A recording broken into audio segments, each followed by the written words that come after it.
All right, hello, and welcome to another mind-blowingly exciting edition of WDL Radio. As always, I am Human Bones, and I am joined by Alt Stab. What's up, my dude? How's it going? Yeah, man, it's going really good. Yeah, really good. I'm really paying a lot of attention and focusing, and I'm glad to be here. Don't have Me like too. three things just like going on at the same time right now. Nope. As always, I'm very glad to be here, as you can see by this look on my face. Um, so what we're going to bring to you guys today, it's been about a month since our last radio, so we've got week 2, week 3, week 4, and of course week 5 to talk about. We're going to kind of gloss over the middle of the season because, I can only stand sitting in this chair for so long. But, yep, and then we're going to talk a little bit about the playoffs because we got some exciting games. So, starting off, week 2, if we can, go back in time a little bit, week 2 was the new map 1, which, I was expecting a little bit more backlash. The only backlash I saw was from Ty. And I, well, I mean, I really liked the map. I thought it fit right into the WDL mold. I thought it had really good competitive matches. I recall saying, because I was playing P, I really wanted them to get their shit together after week 1. And, maybe I shouldn't have said that because they did get their shit together and they beat me. But I was glad to see them win a match. And so what we're going to do is we're just going to give our player of the week for week 2. And my pick from our game, actually, was Turska. I thought, that kind of combo running attack that Razor and Turska had on week 2 there. Together, I thought that they were pretty overpowering. I mean, every player on that team shined, especially, Dranzer on defense. But I thought Turska really made the difference there. So, and I mean, he pretty much picked it up and captained from that point forward. So, I just gotta give some props to Turska in week 2. Yeah, we had the same pick. No, we didn't. Sorry, my pick for week 2, Turska though. Yeah, I mean he had to kind of pick up some slack, if you will. With that team's with the lead, he played a little bit more of a leadership role than he had kind of expected to coming into the season, and we saw that later in the season too. So I mean, he was really good. He was really particularly good in that game. Also really good was Desperal, who had an insane game. He had ended up with a KD north of 200%. I think he capped like 3 times too. Yeah, he just played excellent on that map. And as far as that map itself, replacing map 1, I loved it. I absolutely think that's of all the new maps, that's by far in a way the best one. And I mean, obviously, I like it because I picked it as my home field. So yeah, I just think it's a great map. Like I think it totally fits in with, like you said, the WDL kind of pantheon of great maps. And yeah, I don't know. It's a really well made map, and we don't need to get too much into it. So, but yeah. Yeah. So that was a very exciting week, and that kind of kept P alive. And moving into week 3 is kind of an old favorite. It was map 12. A map that I really don't think people have a good grasp on. They've never had a good grasp on it because it's just a really weird map. Like, it kind of defies every way of thinking that has evolved throughout the years. So whenever you throw a map like that in, it always has some pretty interesting turnouts. For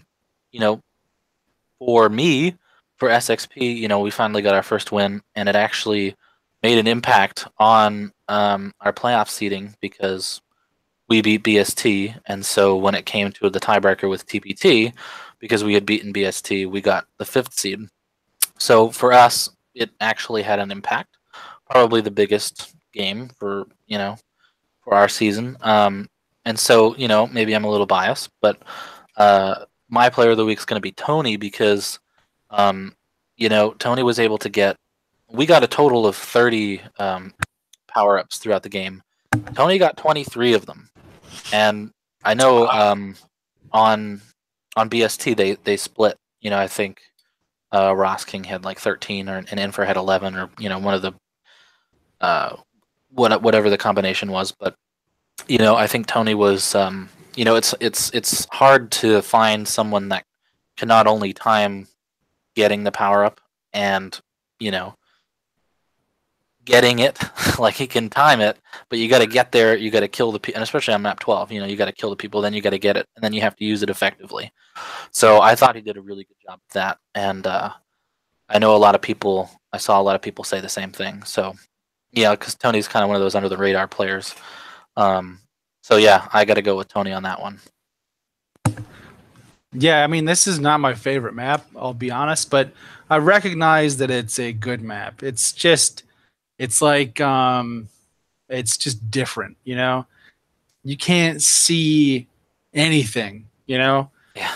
past the big wall in the middle, obviously, and I don't like that too much. But whatever. It's just different. There's just no anyway. But it's a good map. It's different, and that's we like to kind of mix things up every once in a while. So I think it just kind of it's weird that a map so old could catch some people off guard, but we kind of saw it reflect in the standings that week.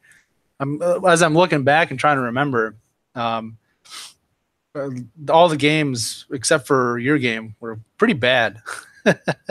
um, so mine was not so good.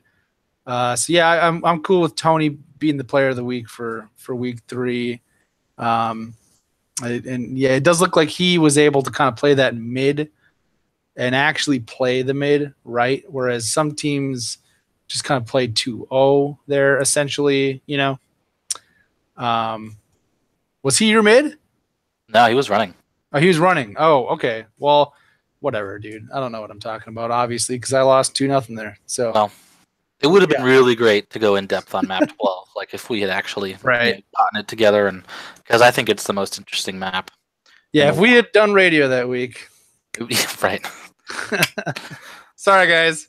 Yeah. Whoops. we'll talk about map 12 in the 4 seasons when it gets put in the schedule again. I'll make it up to you next season. Oh yeah, I'm not signing any contracts there.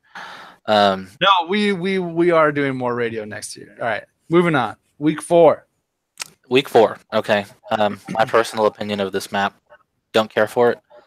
But it had some interesting games, and so I think we're kind of unanimous on this. For us, we played GPS. We played them without Denzoa, and they got to use Alman.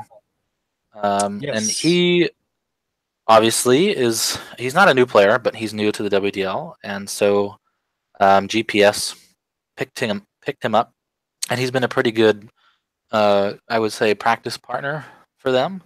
And so he finally got his chance here, and I think, for somebody to come in and play their first game and have the impact that he had, I mean, I don't think you could choose anybody else for player of the week in week 4. I mean, he was just, I was defending, and I know that I saw Stab a lot, but I saw Alman just as much. So they kind of had a good thing going on there. So yeah, I got to go with Alman. Yeah, another map that might not be my favorite, but I recognize it as being, I think, a good map. It's a good capture the flag map, whether I like it or not. And I like it more now that I've played on it. And you kind of brought up, yeah, it's because you guys ended up doing well. Okay, fair enough. I am biased, but I don't think it's that. I think I did start to like it a little more. And yeah, Alman, his first ever WDL game, and he really didn't have much practice. Like, I can't tell you how little practice we had. We had one night. We had one night the night before, so I guess we did have one hour or so, because Devastation's been a little busy, as some of you might have heard. and Denzel at 2. So that was awesome and a good game. And so, yeah, that really brings us to week 5. So we can just talk about week 5 games. Yeah. Yeah, definitely. Right. I will say, we practiced a lot on week 4, but we just couldn't take it anymore. Like, it was just kind of like, banging your head up against the wall. Like, for me, that map is just. I practiced a lot myself, like personally. Yeah. And it seemed like every practice I was in, I was running against Rosking. And he was just running on that map. If you're not Oh, it's absolutely painful. I mean, on the winning side, it's worse than map 31. It's worse than map 8. I mean, it's just like, it's awful. yeah. You got to kill the D like at least twice. It's one of those deals. But it was interesting to go from a map like that to jump into week 5, which is map 14. We've played this map a couple times actually, and I think it was week 5 in summer 2016. Sounds right. And it's been used in the playoffs since that point. So yeah, I mean, if we want to just go through the game, we'll start with my game because that's the one that's on the front of my mind. Obviously, all season I wanted to get Unknown into a game, one round away from getting into 3 or 4 of them, and it just, depending on like the flow of how the game's going and the momentum, maybe, you don't want to mess with your chemistry sometimes. So, depending on the situation, I always said to him, hey, you might get in this next round, and then it never worked out. But so this week, Tony wasn't available, and I was happy to get to use Unknown because I really think that he. I felt bad last season. We got stuck in a 0-5 team, but he's totally starter caliber. So for me, it's a tough map. It's a really tough map to defend. I can run that map, but I think obviously you're going to have the most success with the rocket jumping. And so it was easy to just say, okay, we'll figure out mid and D. Rude, go and use your rocket launcher and do whatever you got to do. And to go up against TPT with Caution, who I think is another preeminent rocket jumper, was kind of daunting because I think when you're defending or you're playing mid, someone can very easily sneak in through the top, drop down on the flag, and then just rocket jump out, and you're like, oh, you don't have time to. It's almost like whiplash. So for us in the first round, we didn't practice much with Unknown during the week, so I just played him in Tony's position. And we didn't play badly, but we lost 5-1. So then I swapped us. I had Unknown defend, and I helped Arud run. And I think maybe, because I don't think Unknown even had, I think he totaled 1 flag touch. So for me, I thought we needed a little bit more pressure. So I think that helped us. We were able to win round 2. And, round 3 was just as crazy. Like it ended up being 4-4. So it was probably, one of the more exciting regular season games that I was a part of. Like it was just kind of a back and forth thing. Nobody could really get control. And I felt like that all week in practice. Like it doesn't really matter how many flags you go down, you can always just pick back up and score and score and score. And so I don't know if maybe playing with that kind of mindset where you're like, okay, you're not worried about it. You can get up and score again. I think maybe that helped us. So yeah, I mean, this map is a lot of fun, and I think we're gonna see it in the playoffs because BST picked it as their home field. But yeah, I had a lot of fun this week, and I'm really happy that Unknown got a chance to play, and he stepped up and kicked some ass. So it's not easy to defend that map, and he did a pretty good job. So. Yeah, what you said about defending on that map rings true to me. Like, it seems like something that would be manageable, just from looking at it as a defender. Like, you're like, okay, isn't so bad. You would just clear D, and then you could push up to mid. But then you bring in the fact that somebody could just drop in, just right over that top, right behind you. Like, oh, that just happened, and then they're gone. And then you're sitting there telling your team, guys, about the runner. He gone. Right. I mean, because once they get up, they can get over the mid jump and never even touched ground. It's just brutal. And like you said, yeah, it does also seem like a comeback heavy map. I don't know why. Maybe because it's so small. I don't really know why. I haven't sussed that out, but I mean, you're right about that, which makes it an interesting map. We had really good games here. But yeah, I watched Unknown mostly in that match. And yeah, I think that your instincts, well, obviously they were right to end up putting him on D. Man, he just frags, dude. Like, Yeah, he does.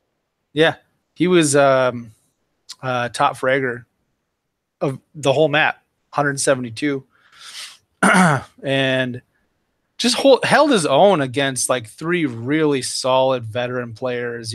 Stark, Caution, Ty. None of them slouches. So I was really impressed by that. And as a result of watching Unknown, though, I missed Rude's amazing Demon Sphere rocket jump tribute. Although he screwed it up because he actually landed it and then scored instead of bouncing off the little point there. Yeah. But that was amazing. And yeah, overall, man, it was just a really fun, good matchup. And we kept thinking that this was a preview of what was going to come in the playoffs. But because you guys tied, the only way you guys weren't Right. going to see each other again was if you tied, and you tied. So maybe you will see each other again, though. Who knows? Hopefully not. Hopefully not. Well, it's interesting. I talked about it. We talked about it before the game. I was like, I really, really do not want to play map 8. I'm not, just not interested, and so I said, well, if we win round 1, let's just lose round 2. Like, let's just, I don't care. That was a bad day.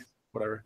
I was like, let's just lose. Let's lose round 2. It doesn't matter to me. I don't care. I really didn't want to play because it doesn't matter if you get, at that point we knew we were in the playoffs. So it was just determining our seeding. Right. And, I mean, I'm not saying that we're going to have more success with the path that we have because it's all going to be difficult. But I just, if I can push map 8 away from me and just like have it in the back of my mind that I might have to play it, but not have to play it now, it would be better. And what's interesting is that the last time we played this in the regular season, I know Rude was on my team too. And I remember watching the stream, and it was one of those games that Jahar did, and he was like, and Rude missed another one. And Rude is missing that. Yeah. And Rude just, I mean, when you take so many rocket jumps, I mean, you're not going to get every single one of them, but I think he had a particularly bad game. But yeah, it was a fun Jahar had a particularly like unlucky time streaming him or something. Right. Like that. He just kept looking at like Rude whenever he missed one. I don't know. Yeah. But yeah, so to move on to the next game, pretty interesting here. So it was BSK versus QMP. So as we found out before the game, QMP was not going to have one of their thirds on their roster available. So they picked up Tarustar. Yeah. And I am not familiar with him. Yeah, they were missing their third and their fourth. They were in a tight spot. Yeah, so I was not familiar with him beforehand. But if you go in there, I mean, he scored the most points out of anybody in the whole match. And and to BSK's credit also, I mean, BSK had a tough season, but they were in contention for the playoffs. And so, QMP comes in round 1 and they make it, a 5-minute match. They win 5-1. BSK keeps the same lineup and they come back in round 2 and they tie it. And they push it to round 3. I mean, they really, really, did their best to get into the playoffs. And I mean, look at round 3 is 5-4. So they played their asses off. And I mean, what more could you ask for from a team that they're just trying to scrape their way into the playoffs. I mean, it was a really, really good game. I got to give props to Tarustar, but more importantly, I think BSK deserves some credit for the way that they played. I mean, not many people. Definitely. yeah, not many teams, would show that much enthusiasm about, the different scenarios that they have to have in order to get into the playoffs and blah blah blah. But Yeah. yeah, it was a good, it wasn't probably the result that they wanted this season, but they tried. They always showed up to their games, and so hopefully they all come back again next season. Yeah. Yeah, everything you said, I mean, is true. Like they played really good in rounds 2 and 3. Like round 1 just got away from them, and then round 2, man, it just became all of a sudden like, holy crap, this is going to be a hell of a game. And it was one of the more entertaining matches of the whole week, actually. I don't know who all was there for it, 'cause it was pretty early in the morning. I think Ty was there. It was pretty exciting. We were loving it. And yeah, BSK absolutely showed up and scratched and clawed, and it wasn't enough, but just about, And then Tara Star, yeah, really good. I mean, round 2 and 3, I think, round 2 he got 3 caps. And he had another one in round 3. And this is his first ever WDL game, right? Yeah, as far as I know. Yeah. I mean, most people hadn't even heard of Tara Star. And he had 3 caps in round 1. Yeah. So not into the WDL anyway. There were some people watching that game that were really. We started to really root for Tara Star, man. And I think the secret might be out on him coming up next season. I'm sure. Yeah, it was a good game, and so another good, Suck versus P, which is the same situation where P had the same amount of points that BSK did, and I mean, P has been, their back's been up against the wall all season for a variety of reasons, but Turska kind of took up captaining, and he did his best to herd the cats and get everybody into practice, and for them to come in here, I mean, so Suck takes round 1, and P comes in, and round 2 they go 5 and 3, and then round 3, I'm not sure of the so it was like kind of a back and forth thing in round 3 where Suck scored, and then they scored, Suck, they scored, back and forth until that last flag. So I mean, you got to give all the credit in the world to P. I mean, to be able to come in, I mean, Suck is the number 2 seed, and P was just doing the same thing as that BSK was. They were trying to claw their way in, without their captain, and arguably, I think Razor is an up and coming, really strong runner when he, number 1, when he shows up, number 2, when his teams practice. So that didn't happen for him much this season, but P, they put Pero in, and I mean, Pero had a great game. He got 6 caps. I mean, he tied J Warrior for the same, the most amount of caps in the game. So, you got to give them credit for pushing through a really tough season. And of course, Suck is the 2 seed. So, I mean, I think they were the clear favorites to win that game. And they had a hell of a game too. I mean, Suck has formed into, I mean, it's the same team from last season. So if you look at them from last season, they were really starting to click. This season, I mean, they're just, they're kind of a different animal from last season. I like their evolution. So, I mean, they've had a really good season, and week 5 was another indication of that. So, I'm interested to see how the playoffs go for Suck. Yeah, it's been fun watching. I rambled on there for. No, not at all. I was agreeing with what you were saying. Like, yeah, Suck. It's been fun to watch. This, I mean, literally the same team. Different fourth, but it's been fun to watch them. Over 2 seasons. That's something that you don't usually get. We don't have franchising or any of that garbage, and so it's been kind of fun, and seeing them. I mean, they were good last season, right? I mean, they almost pulled off the win last season, in the quarterfinals, and almost made it to the semifinals. And then this season, they've just kind of picked up right where they left off. And I love watching the maturation of Solar. Like Yeah. he's not just a straight ahead runner anymore. I mean, that's kind of what they usually, generally put him in, role as. But he can do the other things too. Like he was playing some D on that map. I don't know if anybody caught that. But I mean, he's capable of a lot more than people think, and he's been really showing it this season. So I've been loving that. And yeah, so that suck team, right? They practiced all week. I mean, they practiced all week, every week, honestly. I mean, Yeah. And their standings reflect it. So the fact that they came in and had trouble with P was kind of shocking, but also this game kind of reflects what we thought we knew, right? That P on paper was a really strong team. Like Razor had a good draft, but I think he had the best draft on paper, honestly.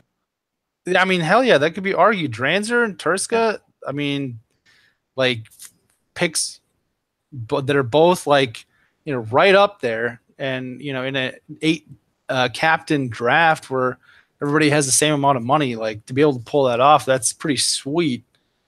But yeah, I mean, the fact that they desperately needed more practice was never more evident than in this week. Like what happened in round 1, they just got annihilated. They lost in 4 minutes and 30 seconds. But it was like that was like the first kind of practice they were getting, almost. I think maybe they practiced a little bit, like a tiny bit before the game. But then what happens round 2? They win, in a really epic match. And then round 3, really close, and it went all the way to the end. And Pero kind of lagged out, which led to, well, to be fair, it probably led to a few of his captures too. So, but I mean, he did like leg out for like a straight minute. But if not for that, I think it would have been really tight. It was really tight. It was just so. I mean, the same thing with this team happened in week 4 too. I went back and looked. Just 1 week behind, just because I was curious. Round 1, they got annihilated, and then in 3 minutes last week, because they're just not ready. And then in round 2, it was very competitive.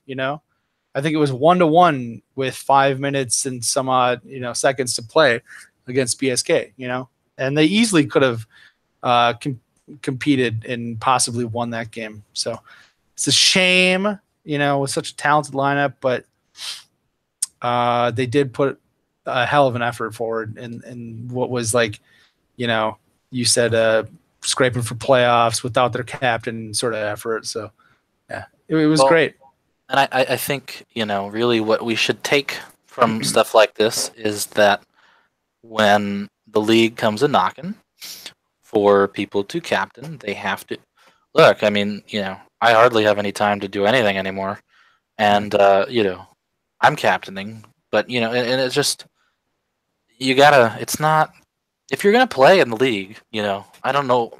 For me, like if I'm gonna get, I'd rather draft a shitty team and be responsible for that than get onto a team where I'm like, well, I don't really like these people and I don't really agree with the decisions that someone's making. So, just for me, I like captaining. I just don't see the other side of it. But hopefully, if that's you, right? If anybody's listening and that's you, that sounds like you, give it a shot. Yeah. If anybody sounds like me, Ralph's gonna quit. But hopefully, next season people can take from this experience and try to apply it into stepping up and captaining. So yeah, listen, like Bones, myself, Ralphus, Ross King, forget who else is captain off the top of my head. We all have full-time jobs and other shit going on. It just doesn't really take that much if you're willing to like do a little bit of like scheduling, I mean, or just I mean, if everybody gets on one page, all you got to do is show up for an hour or two, and Right. I don't know. It's not that hard. Yeah, and unfortunately, at this point, it is kind of like beating a dead horse. But I mean, this happens every so often. So, you know, every so often, people have to be reminded that, oh yes, good players, good people have to captain. And unfortunately, it takes a situation like this. But I digress. The final game of week 5 was GPS versus BST. I did not watch this game, so I don't have much commentary other than round 1 was under 3 minutes, and round 2 was a little bit better, but same, a little bit better in the amount of time. So it seems like GPS kind of worked through some things. Um, they were even able to cap a flag first, but they had the same result. I didn't watch the game, but just kind of on paper, I feel like it's not really a GPS map. So I don't know if you want to expand on that a little bit more. Well, my team absolutely could have won that matchup too, but we had not good circumstances at all. Like we had really adverse circumstances going into that matchup. I mean, first of all, devastation. You know, he's told everybody by now. I won't say it on here, but whatever. And so he had no time, literally no time during the week to practice, which that's fine. I mean, obviously that's fine. Right. Yeah. Given his Denzoa got a new job or whatever. So he's just kind of getting into that, and just he hasn't had any time. So plus the times didn't work out at all. So it was, with Allman again, who had just played his first game ever. But we did have one night of practice with him and Dev for that. I think it was against us, actually. We played you guys, yeah. Well, the game was against you, but we did have practice one night before that, and that was really important. I think 1 or 2 nights that week, actually. I think I might have undersold how much we practiced week 4, to be honest. Week 5, we had none. We showed up. We got, I think, 2 or 3 games in, and then we had to play. So we're playing. I mean, I had practiced, obviously. I'm always practicing. But, okay, so you're coming into a game with your fourth, who is a rookie and who's only got 1 game under his belt, and you're going up against the best or second best team in the league. Now, I guess now the best, and the guy that you're going up against made the map. Yeah, and they've been practicing all week, and so I mean, it doesn't take a genius to kind of predict what was going to happen there. So I'll say this for my team, and I kind of said this before we played, that sometimes it takes balls to show up and just kind of take an ass beating, even though it's coming. And I kind of said, don't get dejected.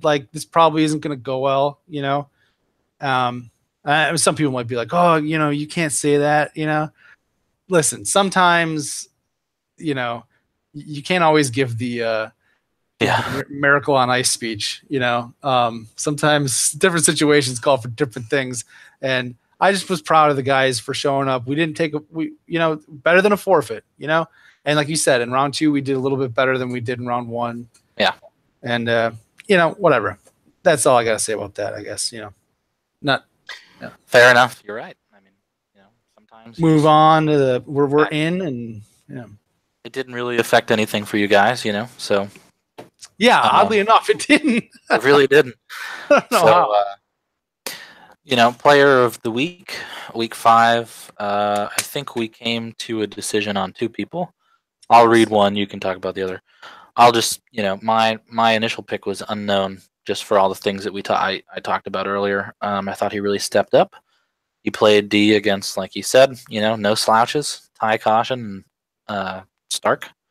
So I couldn't have been happier with the way that he played, and I thought his impact was probably the biggest on our team. So, well, I don't want to discount the ridiculous rocket jumps, but for him to step up like that was cool. So yeah, I'm gonna go with unknown. for the same reason that I went with Allman in week 4, I was going to go with Unknown in week 5, but I kind of wanted to spread the love. But I mean, I will echo everything you said about Unknown, man. He blew me out of the water watching him in that game against, a full TPT practice lineup, just kicked the ass.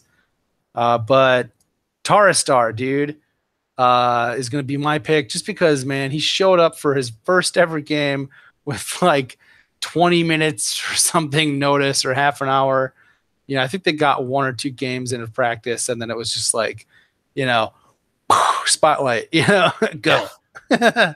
And a lot of us, like I said earlier, we're just like rooting him on, and he was really good. And so Taristar for me is player of the week. All right, so we are on to the playoffs. As far as seeding goes, I'll just, we got BST as the number 1, Suck as the number 2, GPS was 3, Quantum Power 4, SXP number 5, and TPT number 6. So BST and Suck get a bye this week.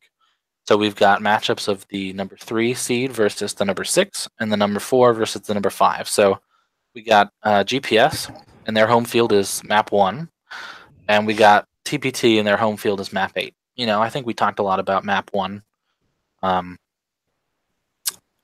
It's going to be an interesting one with these teams. It's very mid-centric, so you're always running for that blue armor.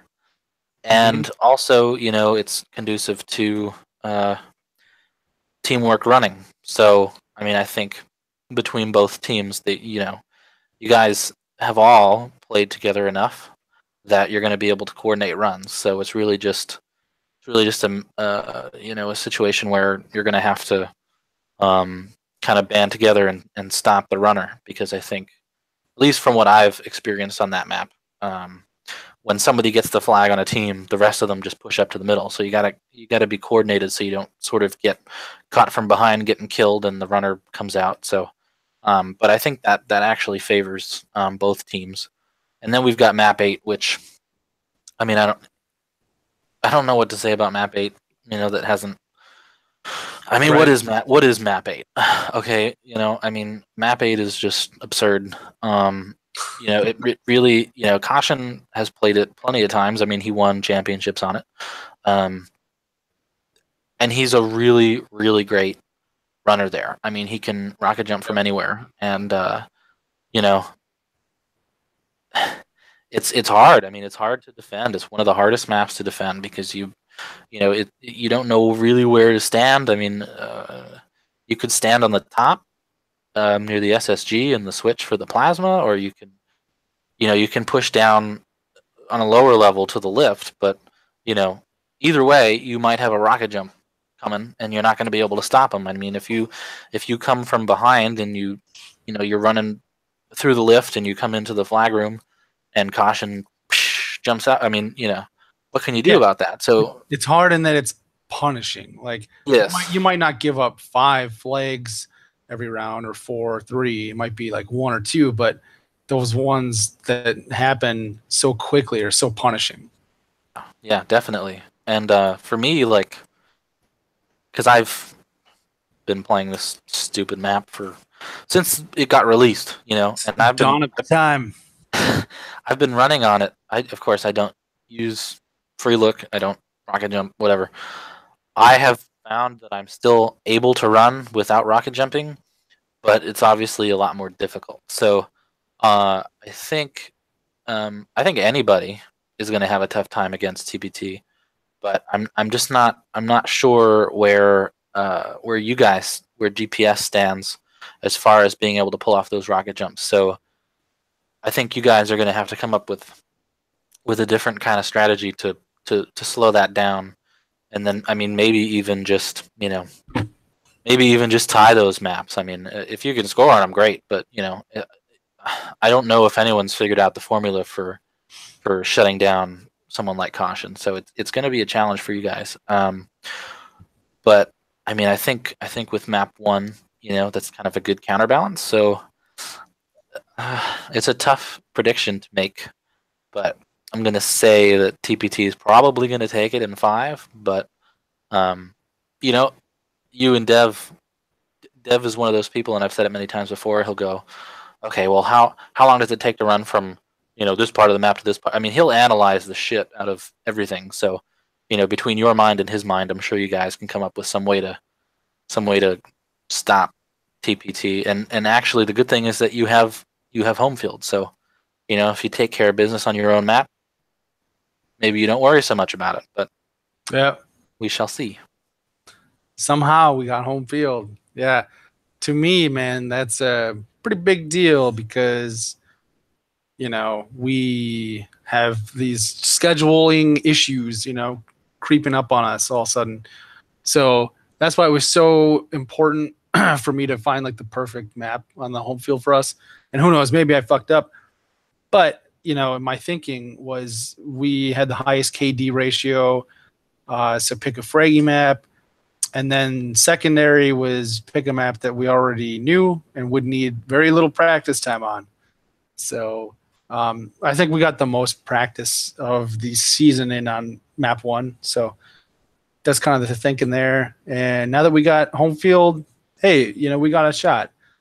I mean, all the things that you said about map 8 are true, and we're not going to have that much time to work on it. So, yeah, who knows what's going to happen there. And I understand why everybody's probably putting us as a dog, even though we're, number 3, team in the league. I get it, I wish we had more time. Unfortunately, we don't. But we're gonna give it hell and see what happens, and we'll try to figure something out on 8. I've got a few ideas. Everything that you said about that map is true too. Like. I agree, man. Like Jake will tell you D is so easy there, and like I understand what he means. Like it's not like you're ever going to give up a lot, but it can be. It can be really easy, but right. That's at true. the same time, all it takes is like one kill. Like you die once, somebody rocket jumps. I mean, your best bet if you can't let's say you can't find the person.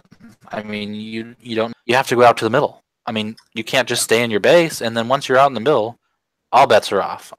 Yeah, exactly. They can jump up to the sides and just get into the. I mean, it just depends on it's those split second little moves that a runner makes that changes it from being a really easy map to defend to fuck my life because scoring on that map is it's not something like map 14 where you can just kind of get one out and eventually it's just yeah, you might never get one out, or yeah, depends. Yeah, you need a crafty runner like Caution or something like that. Yeah, he's real sneaky and real good at the rocket jump, so it's perfect for him, or like Rude or something.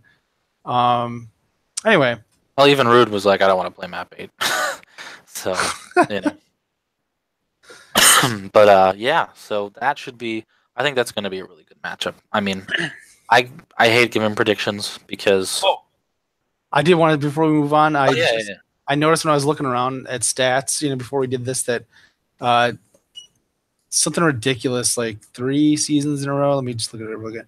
Yeah, GPS has had 10 points the last 3 seasons. I don't know. Something always happens. We can't, 3-2, 3-2, 2-2.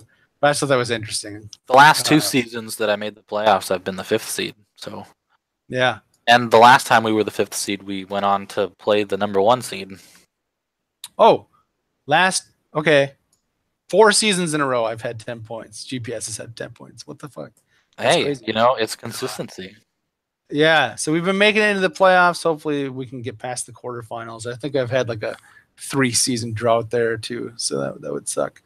But yeah, let's go to the next one.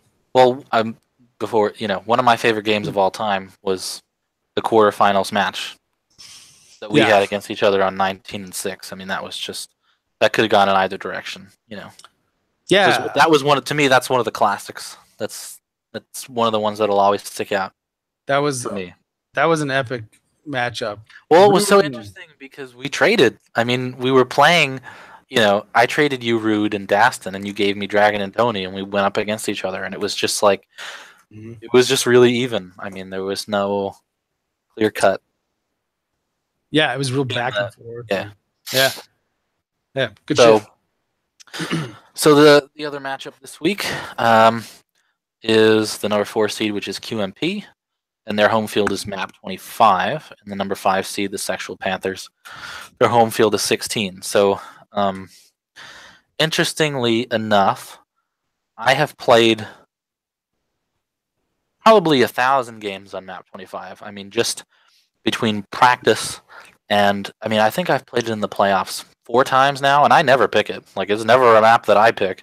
It's always the team that I'm playing against.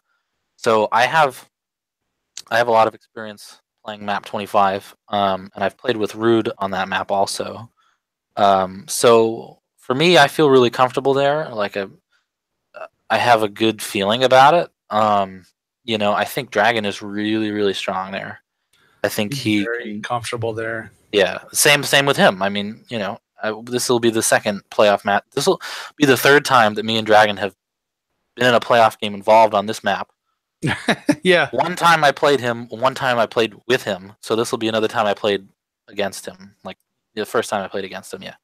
So, I think he's a really strong defender. But he can, if you say go run, he'll go run too. I mean, so it's going to be interesting to see how QMP sets it up. It's a very, very frag heavy map. I mean, the first practice alone, I think I got like 81 frags or something stupid. Like it's just for me, it's almost like, and I played you a lot there too. It's kind of like a point and click, like hide behind walls and then jump out and make a good shot. So yeah, I feel comfortable there, but at the same time, I think anything could happen there because you're never sure. Like if someone gets through, like someone gets through the lift, then you've all got to like rush out to the middle, and they've always got help. I mean, there's never a time that they don't have help, which pisses me off. But they always have somebody there to help them. When you're trying to shoot up, and it doesn't always work. So it's right, yeah, it's a really fun one. It turned out to be a really fun map. And then you switch over to map 16, and this is not the first time that I've picked map 16 as my home field. The last time was with Rude also, and we played the J Blair team. Oh my god! So not to take up a lot of time talking about that, but they had picked map 29, and so they kicked our ass in round 1, and then my thing was, all right, let's just all run. Let's just all run on them. And the game ended up 5-4. We won. So we're going into map 16, and we're like, yeah, we just beat fucking J Blair, and we're going to our home field, and we're going to fucking win. And so the first round on 16 did not go so well. We switched it up, and we were up 2-0. And then it was like over the course of 2 minutes, I think we let them score 3 flags. And I mean, it sounds really bad, but I understand how it happened. So, it's very logical. It's not like something stupid happened. It was just like, yeah. So again, it's another map where you're like, well, what the fuck? Because this one is all centered around the sphere. I mean, if you got to time it because there's these hallways that are so tight that you can just spam rockets down them, and so if somebody gets in with the sphere, almost most of the time, 2 people have to go after him. And if they don't, then they've got somebody that's going to come in and kill you, and they're going to have help getting out. So it's kind of a tough map in that sense. But,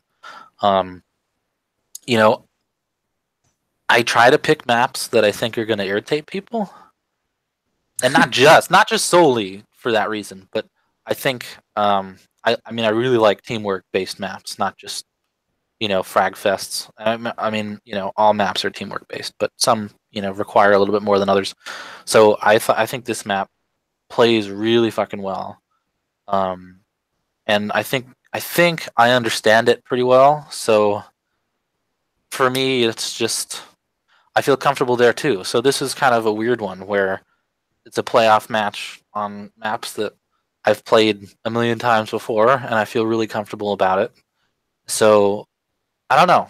I don't feel that same like playing you on map 19. I was like, we played for 2 hours and we lost every single practice, and I didn't know what the fuck to do, you know. So, Yep. but this one's different. So it's going to be an interesting game. We did that. We have not played each other. SXP and QMP have not played each other this season, so we don't really know how we all play. So, um, all I can say is that it's going to be interesting. And those guys, Desero and Dragon, and I am 1 HP. I mean, he's been having a hell of a good season too. So it'll be fun. I like what you said about that map and why you picked it. I mean, you're just trying to get some sort of an edge with your home field. That's why that's part of the strategy, and I think that's what you're going for, right? Like it's a map with, like you said, a little bit more, but you think you kind of understand it, Well, it's like map 26, right? I mean, I think when we played that map, people were like, "What the fuck? Why are we playing this map?" But it turned out to be a really good map for my teams, and there are certain maps out Yeah. there that I feel like some people don't want to play. They don't take the time to understand it. So I say, well, this Sure. is part of the part of the thing. I'm going to throw this at you, and if you can beat us at it, by all Just like means. just like when I was choosing a home field, I wanted to go for a stupid Fraggy map, like you were talking about. Right. For Well, my situation, yeah, exactly. that's what it calls for. Uh, yeah. So if there's not you kind of covered everything really good, man. Like map 25, yeah, it's just got such a history in the WDL. 3 different seasons we've had epic matchups on that map. Yeah. And you against Dragon, now you against Dragon again there. Dragon's super comfortable there. You are too. And that's kind of map that, like you said, the D is just gonna, be on cons. That's gonna be taxing on the hands, Yeah. I couldn't move. I couldn't move mine after practice. So I yeah, understand that. Yeah. And that's a weird map where like it's everything is kind of under control usually by the defense until, like you said, the guy just gets through that gate. Once they slip by, then it's sort of like, oh shit, and then it's just this mad dash to mid and like, please God, let's get it, get the return. And right. so that map is, I love it. It's interesting. It's got a rocket jump that you can do that Demon Sphere, RIP used to be super good at. Yep. It's a really good map, and so glad to see that back. I think that it does suit QMP really well, but you guys too. So especially you, like specifically you. Um, and then on 16, I think that favors you guys a little bit. So if I had to predict, I think that you guys might come out on top, but I don't know. It's going to be close. The 25 maps are going to be super close. I don't really know what's going to happen on 16, but if I had to guess, I would say you guys might have a little bit of an advantage, just kind of based on what you were talking about. But I mean, hell, we've barely even started practice this week, so Right. who knows? But oh yeah, one thing I was going to say that I forgot to mention about my own matchup is that first of all, it's a revenge game. TPT beat us. We did play each That's other in true. the regular season. And second of all, I traded Stark in before week one to BSK, and then BSK traded Stark to TPT. So it's sort of a, reunion there. Yes, and the question has been posed to me about whether, because I think I could have been more vocal maybe about the trades. I don't think that they were absurd necessarily, but Mm, I felt like they were a little one-sided. Uh, I and recall. here, so here is an interesting situation. Um, the team that traded twice is not in the playoffs, and so two of the arguably stronger players who were traded are now on opposing teams. So Oh you know, yeah, it'll be I didn't even think very. about that. Yeah, I have been thinking about it since it. No, I'm just kidding. Um, please. but yeah, no, it's interesting to me. Yeah, It's just like no, our that's matchup where we had trades and stuff, and we ended up playing each other, and it's just yeah, it's fun. I like that. it's gonna be cool. I mean, I think maybe it's a revenge game for everybody. I don't know, Yeah, now that you but mention it, like holy shit, yeah. it's gonna be really cool. Like both of these games this week are not gonna be bad. They're gonna be really exciting. I think they're not gonna go in 3 rounds. I think they're gonna go 4, 5, possibly 6. So I mean, Agreed. it's not always the case in the playoffs, but I think this is going to be probably one of the more fun weeks we've had in a while. So I'm really looking forward to it. Me too, man. Me too. I'm glad we got to do radio again. And Yes, I feel like we let you guys down a little bit this season. Like we kind of said we were going to come back and do a little more, but we're here now. And yeah, next season should be different. it should be, and it should get better as time goes on. I'm starting a new job that should give me a little bit more flexibility in my hours. So hopefully, I can just kick my ass into gear and get on here and do it.